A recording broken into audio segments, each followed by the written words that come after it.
की तरफ से जम्मू कश्मीर में डेली वेजर्स का मुद्दा उठाया गया। सुनील शर्मा ने सरकार पर निशाना साधते हुए कहा कि पिछले कई दिनों से पूरे जम्मू कश्मीर में डेली वेजर जो है वो अपनी कई मांगों को लेकर सड़कों पर है, लेकिन फिर भी इस मसले पर सरकार जो है वो पूरी तरह से खामोश है। उन्होंने कहा कि सरकार उन लोगों से बात क्यों नहीं कर रही और उनके मसले सरकार की तरफ से क्यों नहीं सुने जा रहे। सुनील शर्मा ने सवाल खड़े करते हुए कहा कि सरकार जो है वो इस मसले पर अपनी एरोगेंस दिखा रही है और डेली वेजर से बात नहीं कर रही। आप पब्लिक डोमेन में बात करो, कोई न कोई मिनिस्टर उस पर रिएक्ट करता है, प्रतिक्रिया देता है, लेकिन बड़ी बदकिस्मती है कल 2 बार हमने इस इशू को उठाया कि डेली वेजर्स हड़ताल पे हैं, आंदोलन कर रहे हैं। लोगों को इस वक्त पानी की किल्लत है, पूरे जम्मू कश्मीर में हाहाकार मची हुई है। सरकार की कल से कोई अभी तक प्रतिक्रिया नहीं आई। मैंने एक भी गुजारिश की थी कि सरकार उनसे बात करे, कोई कमेटी फ्रेम करे। चलो अगर हाउस में शर्म आती है बात करने को, आप पब्लिक डोमेन में बात करो। इतनी एरोगेंट सरकार ये हम पहली बार देख रहे हैं। कोई रिएक्शन ही नहीं आ रहा है कल से, ये बड़ी बदकिस्मती है। नहीं, मैं चाहूंगा यहाँ पे कोई न कोई रिएक्शन हो। डेली वेजर्स के साथ आप क्या कर रहे हैं? जो डेली वेजर्स सड़कों पे है इस वक्त, मैं ये नहीं कह रहा हूं कि आप जाके इसी वक्त कोई रिजल्ट दे दीजिए। कोई न कोई मिनिस्टर उस पर रिएक्ट करता है, प्रतिक्रिया देता है, लेकिन बड़ी बदकिस्मती है कल 2 बार हमने इस इशू को उठाया कि डेली वेजर्स हड़ताल पे हैं, आंदोलन कर रहे हैं। डेली वेजर्स के मुद्दे पर डिप्टी सीएम सुरेंद्र चौधरी ने बीजेपी को घेरने की कोशिश की। उन्होंने कहा कि पिछले 10 साल से ये धरने कहां थे और 10 साल में बीजेपी ने इन लोगों के लिए क्या किया। डिप्टी सीएम ने बीजेपी पर पिछले 10 साल का जवाब मांगा। उन्होंने कहा कि डेली वेजर्स जो आज धरने पर बैठे हुए, ये पिछले 10 साल से ये धरने क्यों नहीं हो रहे थे और बीजेपी ने पिछले 10 साल में जम्मू कश्मीर में डेली वेजर्स के लिए क्या किया।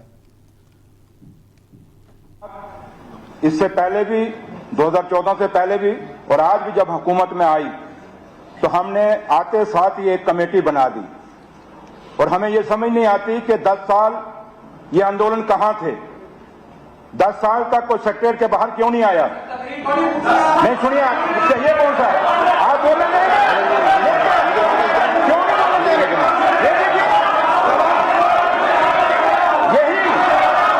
यही कारण है, ये आप करवा रहे हैं, ये आपका एटीट्यूड दिखा रहे हैं कि आप करा रहे हैं, ये आप करवा रहे हैं। ये डेली वेजर को बुलाते आप बुलाते हैं ताकि मीडिया आपको कवर करे। नहीं कर रहे अभी 10 साल का हिसाब आपको देना होगा। डेली वेजर को 10 साल आपकी हुकूमत थी, क्यों नहीं पता किया? हमने आपके साथ 4-5 महीने के अंदर कमेटी बना दी, आपने 10 साल में क्यों नहीं कमेटी बनाई? जवाब दीजिए, आप जवाब दीजिए। हम देते हैं, आप बोलने नहीं देते।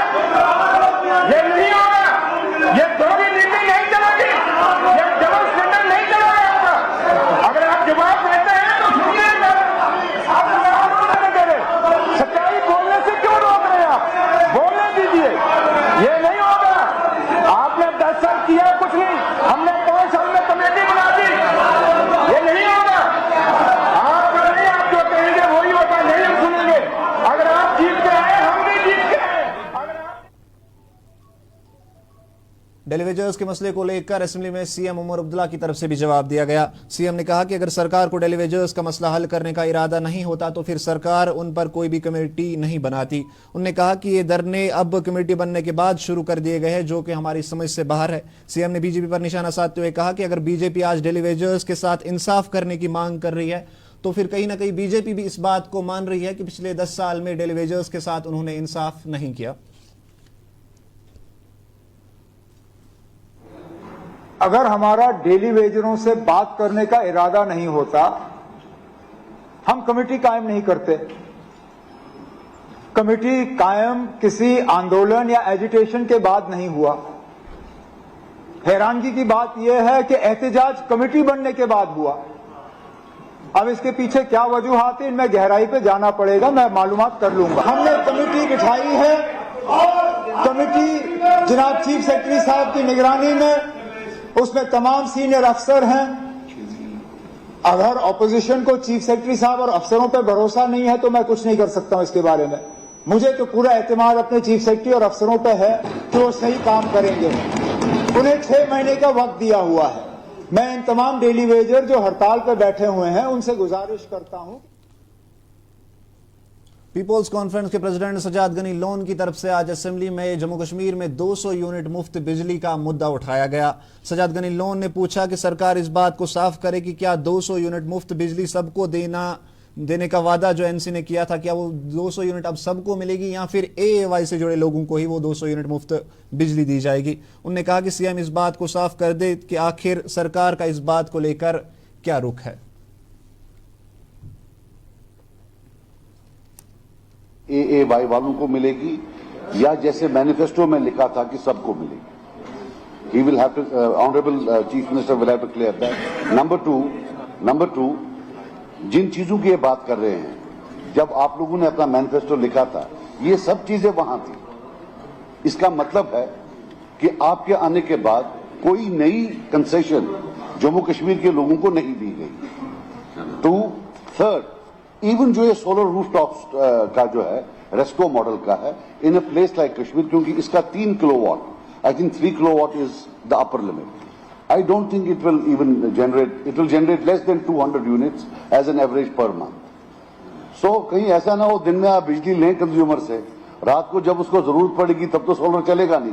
हाँ ठीक है, बिलिंग होगी, वो ग्रिड को सप्लाई करेंगे, but to be very honest, you will have to be clear, were you economical with truth when you were writing the manifesto, or are you being economical with truth now? क्या बिजली सिर्फ AAY वालों को मिलेगी या जैसे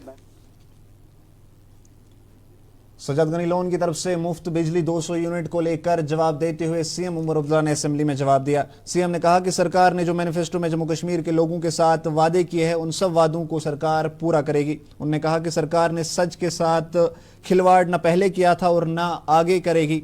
200 unit मुफ्त बिजली को लेकर जवाब देते हुए सीएम ने कहा कि सरकार ने शुरुआती तौर पर एएवाई से जुड़े लोगों को इसमें लिया है, स्कीम में लिया गया है और आगे सरकार यह कोशिश करेगी कि दूसरे लोगों को भी इस स्कीम में लिया जाएगा। जो है मैनिफेस्टो में वादा है, जो भी वादे हैं, हमारा पूरा इरादा है कि हम उनको जो है हम पूरा करेंगे और उन पे हम उतर आएंगे। हम ना उस वक्त सच के साथ खिलवाड़ कर रहे थे ना आज कर रहे हैं। अब एक तरीके से ये होगा, शुरुआत जाहिर सी बात है उनके साथ की जाएगी जो सबसे ज्यादा गरीब हैं, जो सबसे ज्यादा डिजर्विंग हैं, उसमें हम एएवाई कैटेगरी को ले रहे हैं। आगे जाके इसका दायरा जो है बढ़ा दिया जाएगा। फिलहाल ये शुरुआत है। अब इन्होंने खदशात जाहिर किया कि ये चलेगा नहीं, अभी शुरू भी नहीं हुआ, शुरू होने दीजिए, फिर देखते हैं, अगर नहीं चला इसको तब्दील कर लेंगे। हमारा इरादा है कि बिजली लोगों तक पहुंचाएं। अब इनको दूध से मतलब है या गाय से? हमें दूध से मतलब है। कौन सी गाय से दूध आती है हमें उससे मतलब नहीं है। हमारा मकसद है लोगों को 200 यूनिट बिजली पहुंचा देना, वो हम पहुंचा देंगे। अब किस तरह पहुंचाएंगे कि सबसे कम बोझ जो है वो खजाने पे पड़े, वो अब हम पे छोड़ दीजिए। हम अपनी स्कीम जो है वो मॉडिफाई कर लेंगे। जहां तक जनाब रायना साहब का सवाल था, एमनेस्टी स्कीम को जो है बढ़ा दिया गया, जैसे मैंने जवाब में कहा है, इसमें कुछ मॉडिफिकेशंस पे भी हम सोच रहे हैं। अगर उन मॉडिफिकेशंस पे हम प्रिंसिपल को ला सकते हैं, उस पर हम गौर कर रहे हैं। हमारा अब बात अनंतनाग की करेंगे। अनंतनाग के डोनीपोवा इलाके में रहने वाले लोगों ने आज इलाके में गैर कानूनी तरीके से हो रही माइनिंग को लेकर एक जोरदार धरना दिया। इन लोगों का कहना है कि इलाके में रात भर माइनिंग में लगे बिल्डोजर और जो बड़ी गाड़ियों के शोर से इन लोगों को काफी ज्यादा परेशानियों का सामना करना पड़ रहा है। धरना कर रहे कुछ लोगों ने बात करते हुए कहा कि इनके बार बार आवाज उठाने के बावजूद भी जियोलॉजिकल डिपार्टमेंट इस मसले पर पूरी तरह से खामोश है और इस मसले की ओर कोई भी ध्यान नहीं दिया जा रहा। इनका कहना है कि अगर सरकार ने इलीगल माइनिंग पर रोक लगा रखी है तो फिर माइनिंग कर रहे लोगों पर कार्रवाई क्यों नहीं की जा रही। अब इन लोगों की मांग है कि सरकार खास करके जिला एडमिनिस्ट्रेशन अनंतनाग इस मसले की ओर ध्यान दे और जितनी जल्दी हो सके इन लोगों पर, ये जो गैर कानूनी तरीके से माइनिंग कर रहे हैं, इन पर सरकार की तरफ से कार्रवाई की जाए। मशीनरी करो बंद, हैवी मशीनरी लाइक कि बिल्डोजर या LNT हैवी नॉइज कर ड्यूरिंग नाइट। तम खतर अगर मूजूर सह पकिन मूजूर या मतलब टिपर वोल ट्रैक्टर वोल पकन दुहल अगर 7 बजे पे सुबह कर शामन 7 बजन तान सह ठीक, but during night hours disturbance वारिया क्रिएट कर।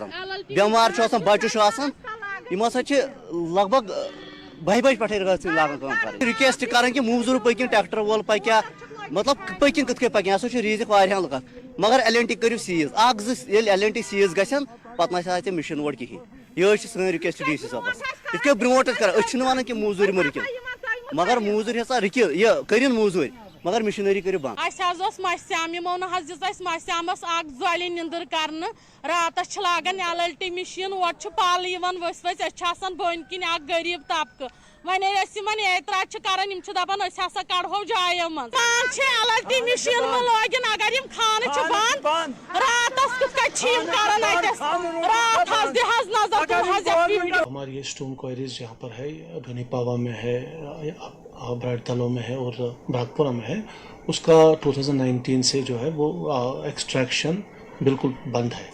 क्योंकि हमारे पास जो मुख्तलिफ मकाम जात है उनको डेवलपमेंटल एक्टिविटीज़ के लिए ये जो बेसिक मटेरियल उसकी ज़रूरत पड़ती है। उस सिलसिले में जो नेचुरल वैगरीज और बाकी मौसमियाती मामलात के हिसाब से जो है वो लूज़ मटेरियल जमा हुआ होता है, उसकी हमने असेसमेंट कराई बाज़ाबिता तौर एक एक्सपर्ट कमेटी आई डायरेक्टर ऑफिस से, तो उन्होंने जो है हमें तकरीबन कोई 22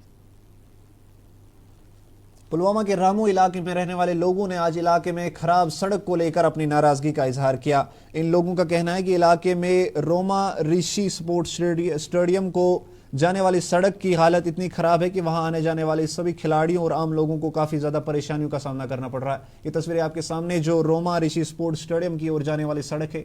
सड़क के बीचों बीच कई जगहों पर गड्ढे पड़े हुए हैं और आम लोगों को भी काफी ज्यादा परेशानियों का सामना करना पड़ रहा है इस कीचड़ भरी सड़क से। अब इन लोगों की मांग है कि एडमिनिस्ट्रेशन इस मसले की ओर ध्यान दे और इस सड़क को जितनी जल्दी हो सके इस सड़क पर मरम्मत का काम जो है वो शुरू कर दिया जाए और इस सड़क को आम लोगों के लिए बेहतर बना दिया जाए। ऑर्गेनाइज हुआ है, लेकिन इसमें काफी दुश्वारियां हमें आई है और आती भी है। आप देख रहे हो क्योंकि जिस रोड से आप भी आए हो, मतलब आपने भी गाड़ियां आधे रास्ते में रखी है। वजह यही है कि यहाँ पे जो कनेक्टिंग यहाँ पे रोड है वो है ही नहीं। मतलब यहाँ पे अब कुरियत के रोड निकाला गया है, वो गाड़ियों के चलने के लायक रोड नहीं है। एक तरफ से जो एडमिनिस्ट्रेशन ने हमें यहाँ पे सपोर्ट किया, इतना बड़ा ग्राउंड हमें दे दिया है, लेकिन जब उसमें कनेक्टिविटी है ही नहीं तो मुझे लगता है इसका उतना कोई फायदा हम एडवांटेज ले सकते हैं। यूथ की इन्वॉल्वमेंट ठीक है, लेकिन जब रोड है ही नहीं, इसमें मतलब एक छोटा सा है साइकिल के जाने का या पैदल आने का, तो हम एक्सपेक्ट कर रहे थे कि इसमें मतलब काफी जो शायकीन क्रिकेट है उन्होंने इसमें शौक लाया था यहाँ पे जब उन्होंने ग्राउंड वगैरह देखा था। लेकिन वो डिसअपॉइंटमेंट हमें भी हुई और उनको भी हुई, क्योंकि जब वो पहली बार यहाँ पे आए तो वो दूसरे राउंड में उन्होंने यहाँ पे आने के लिए काफी टीमें थी जिन्होंने पहला मैच जीता भी था पहला राउंड, लेकिन उन्होंने कहा कि नहीं यहाँ पे कनेक्टिविटी ठीक नहीं है। तो हमारी एडमिनिस्ट्रेशन से यही गुजारिश है, गवर्नर एडमिनिस्ट्रेशन डिस्ट्रिक्ट में से, कि इस रोड जो कनेक्टिंग रोड या ग्राउंड में आता है इसकी तरह खास तवज्जो दी जाए। और उसके बाद जो हमारा इंफ्रास्ट्रक्चर है ग्राउंड का, आप देख रहे हो अभी खस्ता हालत में है सारा ग्राउंड। कभी कोई उतना खाली फेंसिंग, एक दो साइड से फेंसिंग है, क्योंकि कोई भी अगर किसी को मतलब ये हॉर्टिकल्चर लैंड के लिए इस्तेमाल होता है ये ग्राउंड सभी चीजों के लिए, हम क्योंकि बंद भी नहीं कर सकते क्योंकि दोनों तरफ से खुला है। तो हमारी जो बेसिक अभी इमरजेंसी नीड है वो तो है एक तो रोड का और